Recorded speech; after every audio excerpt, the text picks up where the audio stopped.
जय गुरुदेव भगवान की जय। गुरु ब्रह्मा गुरु विष्णु गुरुदेवो महेश्वरा गुरु साक्षात ब्रह्म ब्रह्मा तस्मै श्री गुरुवे नमः। जय गुरुदेव भगवान की जय। चतुर्थो अध्याय का 32वां श्लोक इस प्रकार उपयुक्त बहुत प्रकार के यज्ञ वेद की वाणी में कहे गए हैं। ब्रह्मा के मुख से विस्तारित है। प्राप्ति के पश्चात महापुरुष के शरीर को परम ब्रह्म धारण कर लेता है। ब्रह्मा से भिन्न अवस्था वाले उन महात्माओं की बुद्धि मात्र यंत्र होती है। उनके द्वारा वह ब्रह्मा ही बोलता है। उनकी वाणी में इन यज्ञों का विस्तार किया गया है। इन सब यज्ञों का तू कर्म से उत्पन्न हुआ जान, यही पहले भी कह आए हैं। इन्हें इस प्रकार क्रियात्मक चलकर जान लेने पर अभी बताया था। यज्ञ करके जिनका पाप नष्ट हो चुका है वही यज्ञ के यथार्थ ज्ञाता है। अर्जुन, तू संसार बंधन से पूर्णतः छूट जाएगा। यह योगेश्वर ने कर्म स्पष्ट कर दिया।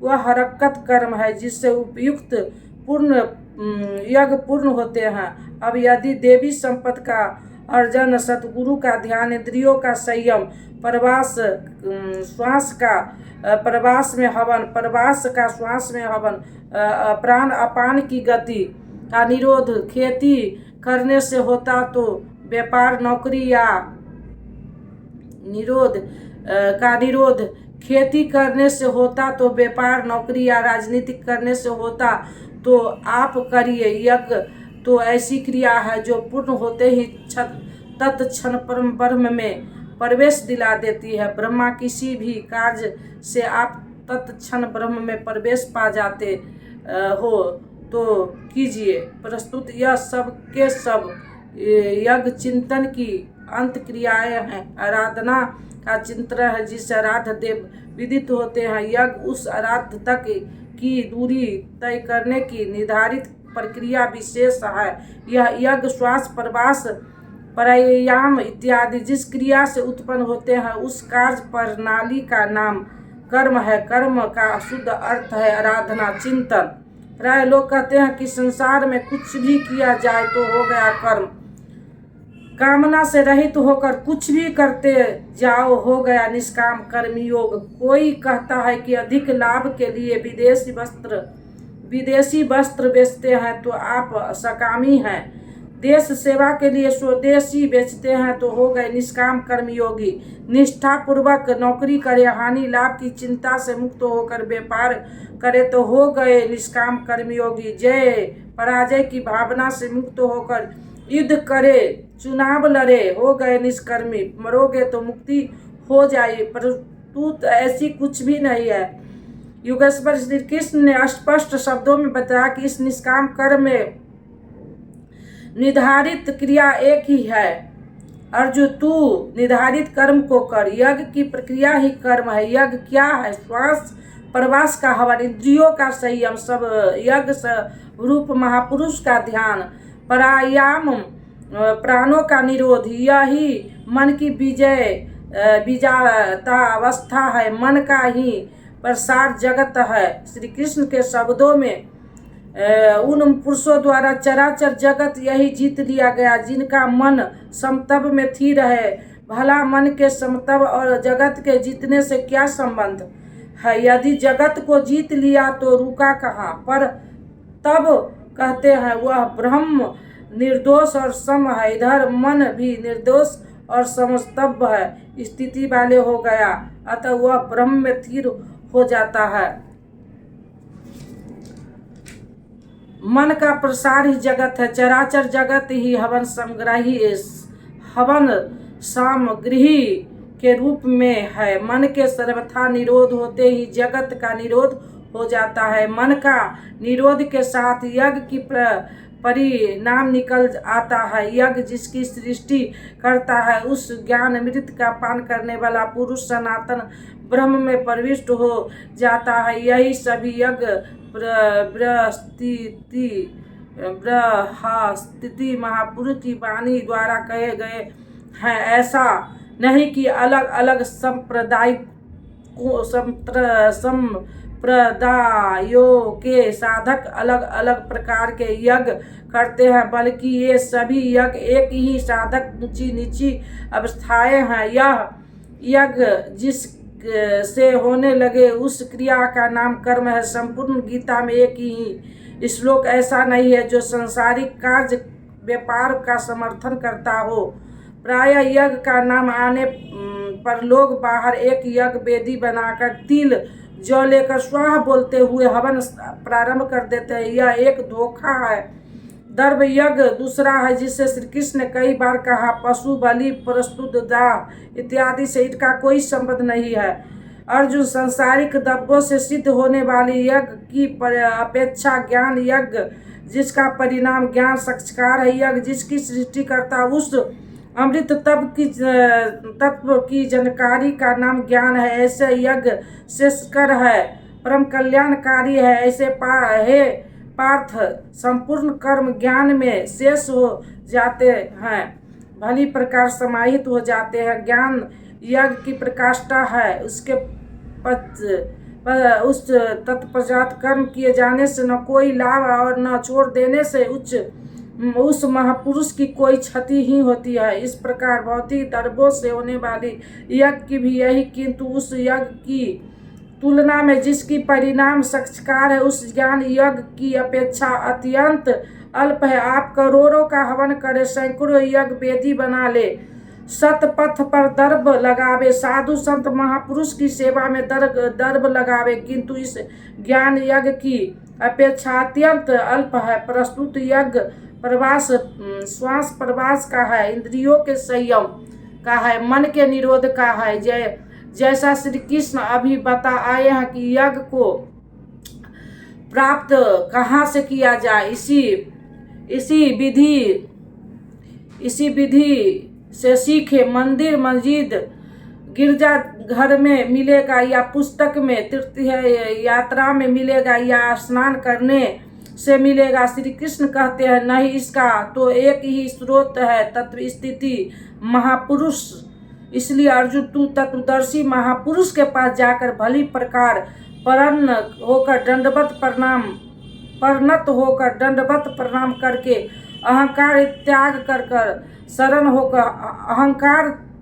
कर शरण होकर भली प्रकार सेवा करके निष्कपट भाव से प्रश्न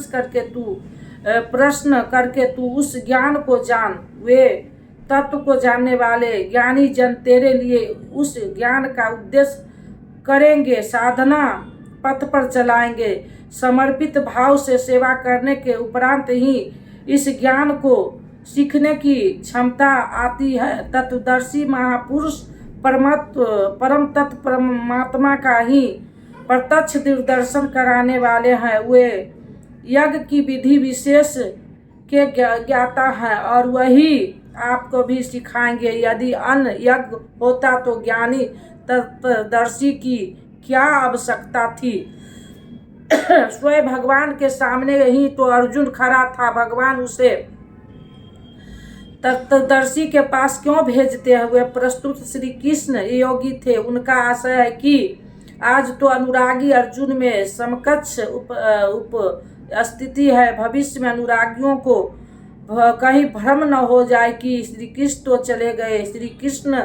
चले गए, अब किसकी शरण जाए। इसलिए उन्होंने स्पष्ट किया कि तत्वदर्शी के पास जाओ, वे ज्ञानी जन तुझे उपदेश करेंगे और उस ज्ञानी को उनके द्वारा समझ कर तू इस प्रकार फिर कभी मोह को प्राप्त नहीं होगा। उससे दी गई जानकारी द्वारा उस पर चलते हुए तू अपनी आत्मा के अंतर्गत संपूर्ण भूतों को देखेगा, अर्थात सभी प्राणी में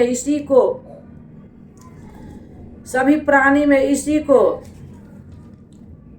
आत्मा का प्रसार देखेगा। जब सर्वत्र एक ही आत्मा को प्रसार को देखने की क्षमता आ जाएगी, उसके तत्पश्चात तू मुझ में प्रवेश करेगा। अतः उस परमात्मा को पाने का साधन तत्व स्थिति महापुरुष के द्वारा है। ज्ञान के संबंध में धर्म और शाश्वत सत्य के संबंध में श्री कृष्ण के अनुसार किसी तत्वदर्शी से ही पूछने का विधान है। यदि तू सब पापियों से भी अधिक पाप करने वाला है, तब भी ज्ञान रूपी नौका द्वारा सभी पापों से निस्संदेह भली प्रकार तर जाएगा। इसका आशय आप यह न लगा ले कि अधिक से अधिक पाप करके कभी भी तर जाएंगे। श्री कृष्ण का आशय मात्र यही है कि कहीं आप भ्रम में न रहे कि हम तो बड़ी पापी हैं, हमसे पार नहीं लगेगा, ऐसी कोई गुंजाइश न निकाले। इसलिए श्री कृष्ण प्रोत्साहन और आश्वासन देते हैं कि सब पापियों के पापों को समूह से भी अधिक पाप करने वाला हो, फिर भी तत्वदर्शी से प्राप्त ज्ञान रूपी नौका द्वारा निस्संदेह संपूर्ण पाप को अच्छी प्रकार पार कर जाएगा। किस प्रकार अर्जुन जिन प्रकार प्रज्वलित अग्नि धन को भस्म कर देती है, ठीक उसी प्रकार ज्ञान रूपी अग्नि संपूर्ण कर्म को भस्म कर देती है।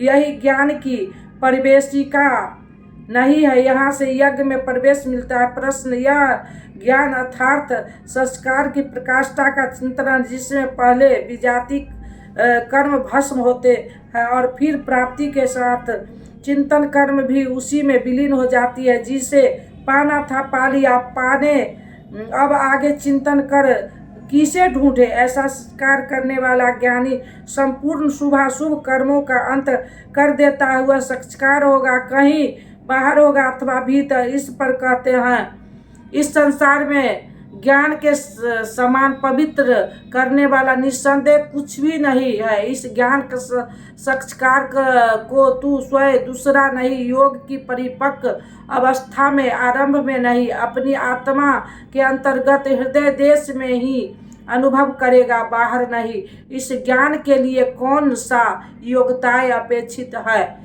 योगेश्वर के ही शब्दों में श्रद्धावान तत्पर तथा सर्जंत्रीय पुरुष ही ज्ञान प्राप्त कर पाता है। भाव पूर्वक उदासी नहीं है तो तत्वर्षी की शरण जाने पर भी ज्ञान नहीं प्राप्ति होता। केवल श्रद्धा ही प्राप्त नहीं है, श्रद्धावान शिथिल प्रयत्न भी हो सकता है। अतः महापुरुष द्वारा निर्दिष्ट पथ पर तत्परता से अग्रसर होने की लगन आवश्यकता है। इसके साथ ही संपूर्ण इंद्रियों का संयम अनिवार्य है। जो वासनाओं से विरत नहीं है उसके लिए संस्कार ज्ञान की प्राप्ति कठिन है। केवल श्रद्धावान आचरण करते सजंत्री पुरुष की ही ज्ञान प्राप्त करता है। ज्ञान को प्राप्त कर वह तत्क्षण परम शांति को प्राप्त हो जाता है, जिसके पश्चात कुछ भी पाना शेष नहीं रह जाता। यही अंतिम शांति है। फिर वह कभी अशांत नहीं होता। और जहाँ श्रद्धा नहीं है, अज्ञानी जो यज्ञ विधि विशेष से अनभिज्ञ है, वह श्रद्धा रहित तथा संशय युक्त पुरुष इस परमार्थ पथ को भ्रष्ट हो जाता है। उसमें भी संशय युक्त पुरुष के लिए न तो सुख और न पुनः मनुष्य शरीर है और न परमात्मा ही। अतः तत्वदर्शी महापुरुष के पास जाकर इस पथ के संशयों का निवारण कर लेना चाहिए, अन्यथा वे वस्तु का परिचय कभी नहीं पाएगा। फिर पाता कौन है? किस कर्म द्वारा भगवान में समाहित हो चुके हैं, जिसका संपूर्ण संशय परमात्मा की प्रत्यक्ष जानकारी द्वारा नष्ट हो गया। परमात्मा से संयुक्त ऐसे पुरुष को कर्म नहीं बांधते। योग के द्वारा ही कर्मों का शमन होगा, ज्ञान से ही संशय नष्ट होगा। अतः श्री कृष्ण कहते हैं, जय गुरुदेव भगवान की जय। अब दे दो गीता ज्ञान मिटे अज्ञान, गुरु जी हमारे हम आए शरण तुम्हारे। बालकपन खेलन में खोया, जवन निंद्रा में तू सोया। भय वृद्धित हो गई जर जर कात हमारे, हम आए शरण तुम्हारे। सुत मात पिता बांधव दारा, नस्वर संबंध है सारा, जाएंगे संग शुभा शुभ कर्म हमारे, हम आए शरण तुम्हारे। जाएंगे संग शुभा शुभ कर्म हमारे, हम आए शरण तुम्हारे। गुरु कर में जग की माया में, सुख पाता था इस काया में, निज ज्योति से ज्योति जगाओ गुरु जी हमारे, हम आए शरण तुम्हारे। निज ज्योति से ज्योति जगाओ गुरु जी हमारे, हम आए शरण तुम्हारे। सेवक पर स्वामी दया करो, भव भय बंधन आप हरो, कर्मों के दोष न देखो आप हमारे, हम आए शरण तुम्हारे। कर्मों के दोष न देखो आप हमारे, हम आए शरण तुम्हारे। गुरु चरणों में ये अर्जी है, आगे प्रभु आपकी मर्जी है। गुरु कृपा मिले तो, गुरु कृपा मिले तो जागे भाग हमारे, हम आए शरण तुम्हारे। गुरु कृपा मिले तो जागे भाग हमारे, हम आए शरण तुम्हारे। अब दे दो गीता ज्ञान मिटे अज्ञान गुरु जी हमारे, हम आए शरण तुम्हारे। बोलो श्री राम जय राम जय जय राम, बोलो श्री राम जय राम जय जय राम। मंगल भवना मंगल हारी, द्रवहु सो दशरथि अजिर बिहारी। जो तुम जानो अंतर्यामी, पुरबहु मोर मनोरथ स्वामी। अब प्रभु कृपा करहु ऐ भांति, सब तज भजन करब दिन राति। बोलो श्री राम जय जय राम। सकल विघ्न व्यापहि नहीं तेहि, राम सो कृपा बिलो कहि जेहि। प्रवेश नगर कीजे सब काजा, हृदय राख कौशलपुर राजा। गरल सुधारि पुकारहि मिताई, गोपद सिंधु अनल शीतलाई। हे रामा पुरुषोत्तमा नरहरे नारायण केशवा, गरुड़ध्वजा मुद्रा मध्वाय कृष्ण ते कमलापते। श्रीपते वैकुंठाधिपते, चराचर पते लक्ष्मीपते। त्राहि माम पाहि माम पाहि माम पाहि माम। ओम शांति शांति। जय गुरुदेव भगवान की जय।